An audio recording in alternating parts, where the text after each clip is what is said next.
পরিহার করতে না পারি তাকওয়া অর্জন হবে না। আমি যদি আমার কথার মধ্যে আমি যদি মিথ্যা সাক্ষ্য দান করি আমার তাকওয়া অর্জন হবে না। তাহলে বাংলাদেশের প্রধানমন্ত্রী চেয়েছেন সরকারের অগ্রাধিকার ভিত্তিতে তিনি মানুষের নীতি নৈতিকতার ব্যাপারে কথা বলেছেন, দুর্নীতির বিরুদ্ধে তিনি কথা বলেছেন।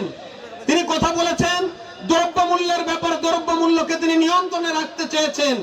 এই কাজটা একা প্রধানমন্ত্রী বা কোনো একটা দলের না, এটা সকলের কাজ।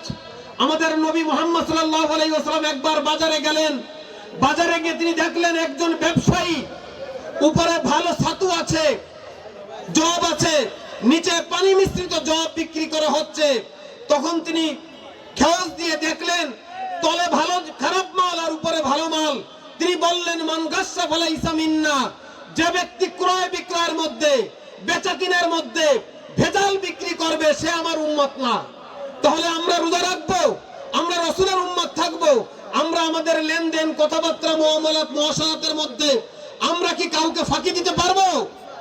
আসুন আমরা প্রধানমন্ত্রীর অগ্রাধিকার যে কয়েকটি কথা, দ্রব্যমূল্যের নিয়ন্ত্রণ এবং দুর্নীতি, এই দুর্নীতিকে আমরা চিরতরে বাংলাদেশ থেকে উচ্ছেদ করে দিয়ে দুর্নীতি মুক্ত একটি ইনসাফ ভিত্তিক সমাজ আমরা কায়েম করি।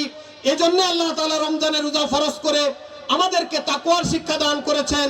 আসুন তাকওয়া ব্যক্তি, পরিবার, সমাজ, রাষ্ট্রীয় অর্থনৈতিক জিন্দেগিতে আমরা পালন করার মাধ্যমে একজন খাঁটি মুসলমান হই।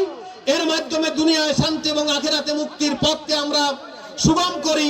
আল্লাহ তাআলা আমাদেরকে তৌফিক দান করুন, আমিন। সকলকে ধন্যবাদ জানিয়ে আমার কথা শেষ করছি। আল্লাহ হাফেজ।